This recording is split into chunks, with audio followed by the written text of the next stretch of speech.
В городах Турции, Анкаре и Стамбуле прошла неделя туркменской литературы и творчества. Под руководством уважаемого президента, успешно продолжающего великие начинания героя Аркадага, ведется планомерная работа по обеспечению тесной и гармоничной связи нашей многовековой истории и богатейшего культурного наследия с прекрасным сегодняшним днем, а также по изучению, популяризации и привлечению внимания мировой научной общественности к историко-культурным ценностям туркменского народа, обогатившим сокровищницу общечеловеческой цивилизации.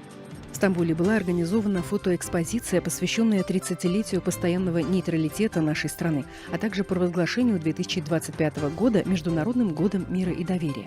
В церемонии открытия выставки приняли участие генеральный секретарь Международной организации тюркской культуры, деятели культуры и представители общественно-политических организаций Турции, средств массовой информации и студенческая молодежь. В Анкаре состоялась торжественная церемония передачи книг уважаемого президента и героя Аркадага в дар фонду президентской национальной библиотеки дворцового комплекса президента Турецкой Республики. Переданные в дар научные труды отражают глубокие философские и гуманистические идеи, лежащие в основе государственной политики и культурного наследия Туркменистана. Кроме того, в дар президентской библиотеки были переданы различные книги и научные публицистические издания, представляющие богатое духовное наследие туркменского народа, его историю, литературу, искусство, традиции и достижения современной эпохи. Затем в здании Генерального секретариата Международной организации тюркской культуры в Анкаре состоялась презентация книги «Вахзе Азад» на турецком языке, изданной в честь 330-летия со дня рождения выдающегося туркменского мыслителя и поэта Довлетмамеда Азади.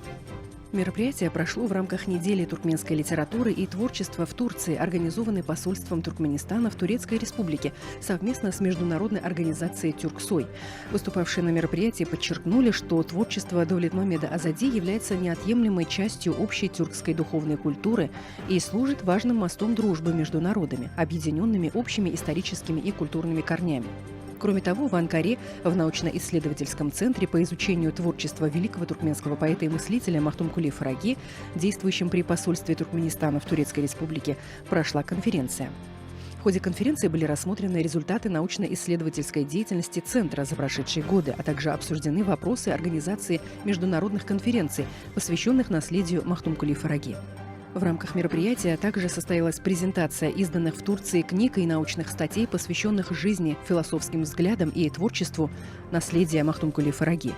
Также было отмечено, что прошедшая конференция ведется в особый для истории Туркменистана период в рамках празднования 30-летия постоянного нейтралитета Туркменистана и объявления 2025 года по инициативе нашей страны Международным годом мира и доверия.